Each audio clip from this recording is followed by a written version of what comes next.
Benvinguts al canal d'Estimem els Arbres. Avui parlarem del caqui. Origen i ubicació.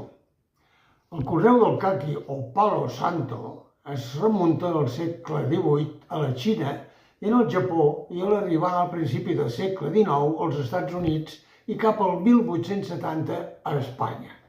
Els majors productors europeus són Itàlia i Espanya. A la península Ibèrica es va començar a introduir cap al 1870, però amb el cultiu sempre molt residual.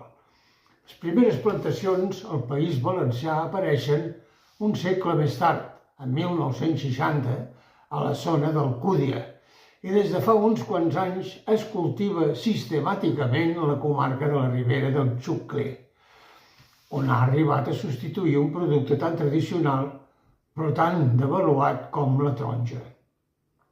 La varietat autòctona va sorgir de forma espontània a conseqüència de la sembra de llavors en el marge d'una parcel·la en el terme municipal de Carlet. Característiques. El caquier, o palo santo, és un nom genèric de diversos arbres conreats pels seus fruits anomenats caquis. Etimològicament procedeix del japonès kaki. Són arbres de fins a 12 metres d'alçada caudicifolis. El fruit és una baia amb el calç enganxat que pot ser astringent, però la presència del taní. Aleshores cal una maduració completa en l'arbre i no astringents i de maduració completa després de la collita.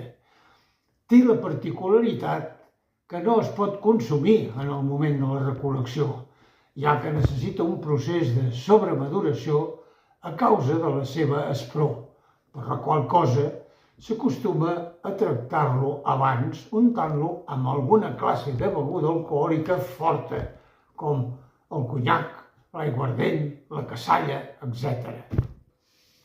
Els caquis es poden consumir de dues formes diferents. El clàssic és la polpa tova, escull madur amb una textura tova que fa que es mengi amb cullereta. Xeroni, el de la polpa dura, és un nom que reben els fruits de la varietat roig brillant, després de ser sotmesos a un tractament emmagatzemament, pel qual s'elimina l'astringència i permet que es mengi amb gabinet i forquilla. Té un color ataronjat i la textura és més ferma, la qual cosa en permet la comercialització i l'exportació. En el mercat apareixen a mitjans d'octubre.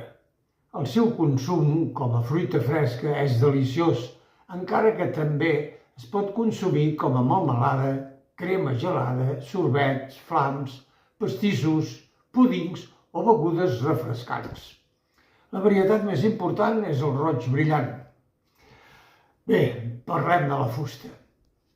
La fusta del caqui és extremadament dura, densa i resistent al desgast. És prou elàstica per construir pals de golf. Alguna curiositat. El seu nom científic, Diospyros, prové del grec i significa literalment fruit diví o aliment dels déus, fent referència al seu sabor dolç i especial. També, segons el folklore d'alguns llocs, si talles una llavor de caqui per la meitat, la forma de l'interior et pot dir com serà l'hivern. Una cullera vol dir molta neu, una forquilla indica un hivern suau i un gabinet avisa d'un fred tallant. Bé, sobretot, estimem els arbres de la mateixa manera que ells ens cuiden a nosaltres. Salut! Al proper arbre parlarem del garrofer.